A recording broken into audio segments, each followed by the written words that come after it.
Fala pessoal, tudo bem? Meu nome é Túlio. No vídeo de hoje a gente vai conversar um pouquinho sobre o PVBI, um fundo de lajes corporativas. Vou comentar sobre a vacância nele que subiu, um fundo que historicamente é reconhecido por ter uma vacância baixíssima quando não está zerada. Vou comentar se isso preocupa ou não, bem como algumas outras atualizações do fundo. Bom, então o patrimônio líquido do fundo aqui 1,2 bi, lembrando que teve ali a incorporação do VELOL. Tá? Isso vai ser muito importante. Para quem não sabe do que eu estou falando, eu fiz um vídeo específico. Inclusive, vou comentar um pouquinho sobre esse vídeo mais à frente, para vocês entenderem algumas questões. O valor patrimonial da cota acima dos R$ 102, valor da cota ao mercado no fechamento do relatório, R$ 89,50. Dividendo por cota, 61 centavinhos. Número de cotistas vem subindo bastante, 97 mil, quase ali rompendo a marca dos 100 mil cotistas. Lembrando que, nesse valor de R$ 89,50, pagando 61 centavinhos, o fundo paga um dividend yield anualizado de 8,2%. Tá? Para o setor de lajes corporativas e pela qualidade do portfólio, pode ser que seja um dividendo interessante. Vai de cada investidor estudar. Beleza? Bom, como eu comentei então aqui sobre os rendimentos, vamos direto para a parte da gestão comercial, que é a parte da vacância, que é o que interessa para a gente que está acompanhando o fundo. No ativo Vila Olímpia Corporate, em 24 de março, o mercado Bitcoin desocupou a área de 752 metros quadrados de ABL, levando a vacância para 3,1 na competência março-caixa-abril.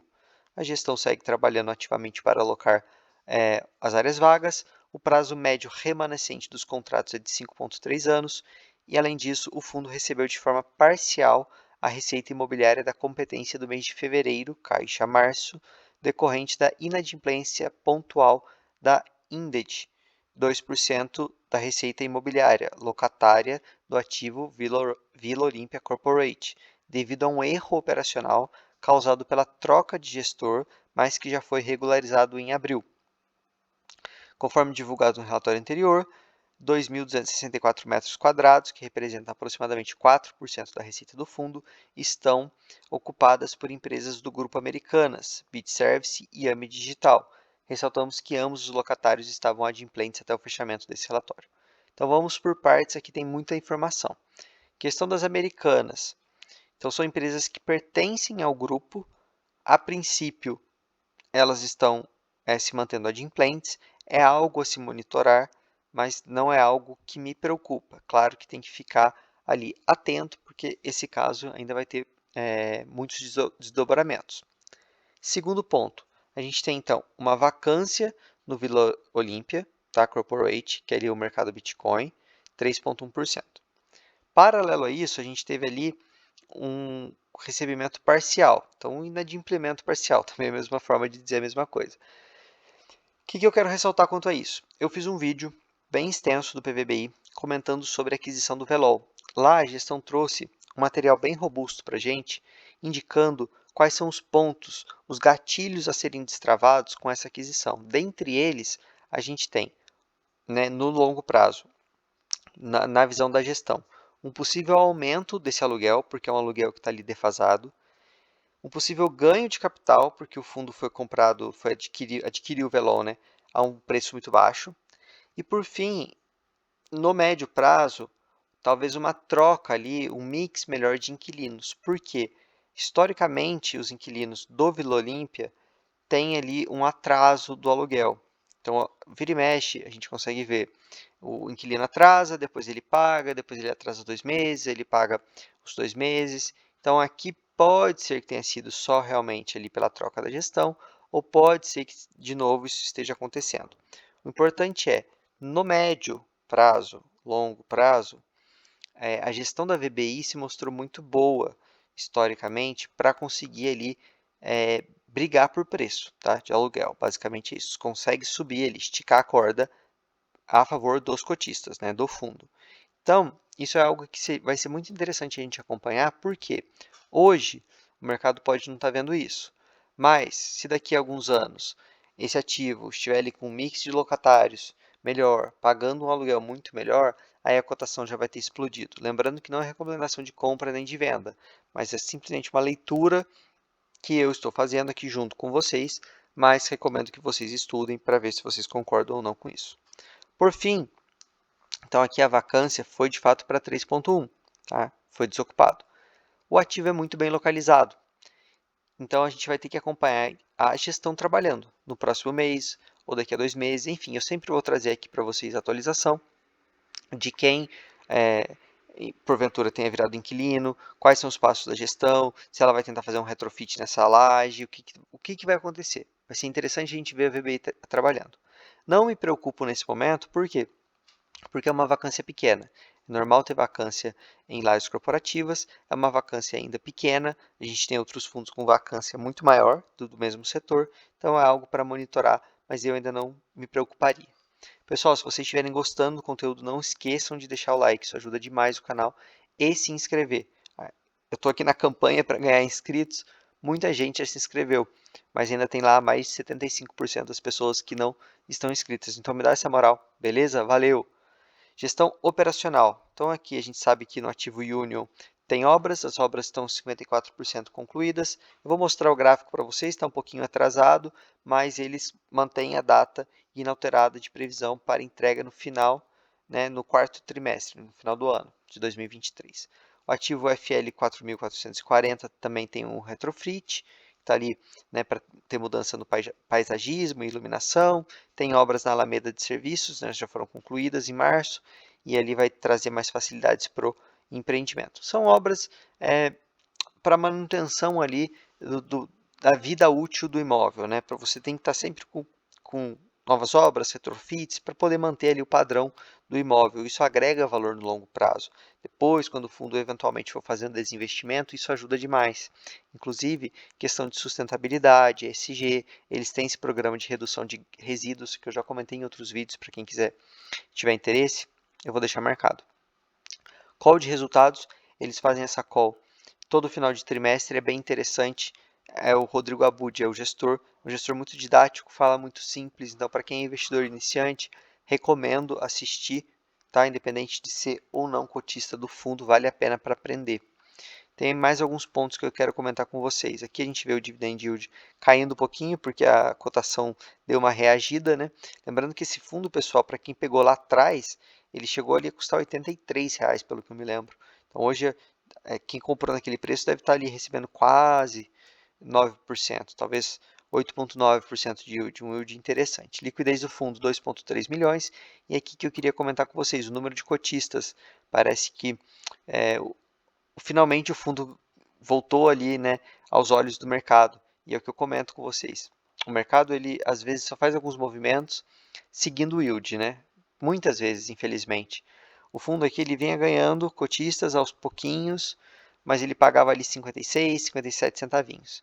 Ele fez a venda de um dos seus ativos, Torre JK, aos pouquinhos o dividendo melhorou, foi para 61 centavos, e a gente já vê aqui o número de cotistas dando uma explodida, né? Mas a cotação também ficou um pouco mais alta. Então, enfim, quem estuda chega antes, bebe água limpa, que é algo que eu sempre converso aqui com vocês. Aqui a gente consegue então ver os ativos do fundo. Ainda é um fundo com poucos ativos. Esse fundo, a gente sabe que ele tem como tese comprar ativos super premium, tá? Sempre ali nas localizações mais requisitadas de São Paulo, então Faria Lima, enfim, aquela região, sempre prédios AAA, ou seja, qualidade construtiva muito alta, e basicamente é isso que ele vem mantendo no portfólio até hoje. A gente consegue ver aqui vacância zerada nos três ativos, Park Tower, FL 4440 e Union, só que no Vila Olímpia que realmente ele tem essa vacância que eu comentei com vocês. A localização dos ativos aqui para quem não conhece São Paulo. Chegamos à alocação por segmento. Para não falar que não falei da parte preocupante, qual que é o ponto de atenção nesse fundo? É a exposição em um inquilino, tá? Por segmento. Então a gente tem aqui a alocação de 50% na área de saúde, que está alocado para a Prevent Senior, tá? Que é o inquilino ali que trabalha no ramo da saúde. Lembrando que vejo muitos cotistas preocupados com essa posição na Prevent Senior porque pensam que um eventual calote vai ser mais difícil de tirar esse inquilino porque ele trabalha na saúde. De fato, isso acontece quando você tem como inquilino alguém que presta serviço médico. Nesse prédio em específico, a Prevent Senior não presta serviço médico ali, tá? O setor administrativo da Prevent Senior, tá? Presidência, cargos administrativos, burocráticos. Eventualmente, excepcionalmente, no período da pandemia, ali algumas lajes foram transformadas em, enfim, leitos, dado ao momento de calamidade pública, mas já não é mais. Já é ali só setor administrativo. Como eu comentei com vocês, assistam as lives do Abud. Ele comenta muito aqui sobre a robustez das multas desse contrato da Prevent Senior. A Prevent Senior tem como interesse principal ficar nesse imóvel por muito tempo, então a multa aqui é muito pesada caso eles saiam, tá? 15 meses de multa, se eu não me engano tem mais seguro-fiança, enfim, assistam a live. Então não preocupa desse ponto de vista de ali ser algo leito, UTI, não é isso, ali é só administrativo. Alocação por indexador, tem aqui 60% em PCA, 30% em GPM, então tem essa diversificação. Mês de reajuste dos contratos, abril reajustou 54%. Então isso aqui com certeza para os próximos meses vai ser interessante. Quem sabe aqui o fundo já não consiga subir mais um centavinho. A ver. Aqui ele comenta um pouquinho da tese dele, né? Empreendimentos localizados na região dos Jardins, com qualidades específicas AAA, sendo mais resilientes em momentos delicados do mercado, dessa forma atraindo inquilinos a mais. Para quem não conhece, a gente tem a Buildings, que eles fazem ali levantamentos sobre os prédios, as lajes, enfim, é bem legal, só colocar no Google que vocês vão encontrar o site. Dentre várias lives que eu já assisti deles, salvo engano, tem uma com o Baroni. Só colocar no YouTube o que vocês acham. Eles trazem um estudo das lajes corporativas e as lajes, obviamente, AAA, com localizações excelentes, são as que menos sofrem com vacância e são as que primeiro se recuperam. Então, a tese do PVBI, se ela conseguir, né, no futuro, expandir para ter mais ativos, mais que 4, quem sabe ali 10, mas só em localização super prime, vai ser uma tese muito interessante no longo prazo, porque no longo prazo, o que a gente observa olhando para trás? Esses imóveis sempre locados e com aluguel sempre subindo. Localização já um pouco mais distante, a gente vê vacância, a gente vê aluguel às vezes andando de lado, às vezes caindo, mas nesse miolo, nesse coração ali de São Paulo, tem esse diferencial. Obviamente que aqui o PVBI ainda precisava ganhar um pouco mais de musculatura. Então, resta aí a gente acompanhar para ver se essa tese no longo prazo vai se mostrar vencedora. Aqui ele comenta um pouquinho das obras, para quem quiser ver, e aqui a gente tem a DRE, ele teve aqueles impactos que eu comentei com vocês no início do vídeo. Então ele teve aqui um lucro líquido de 7 milhões, ele distribuiu 7,4, então ele usou um pouquinho da reserva de lucro. Entretanto, ele ainda tem aqui 45 centavinhos por cota, que ainda está acumulado e não foi distribuído. Já comentei com vocês, vou deixar marcado, possivelmente no final do semestre a gente tem aqui uma distribuição extraordinária. Beleza, pessoal? Espero que tenham gostado. Deixem um like, se inscrevam. Lembrando, o grupo do Telegram está na descrição e comentário fixado. Valeu!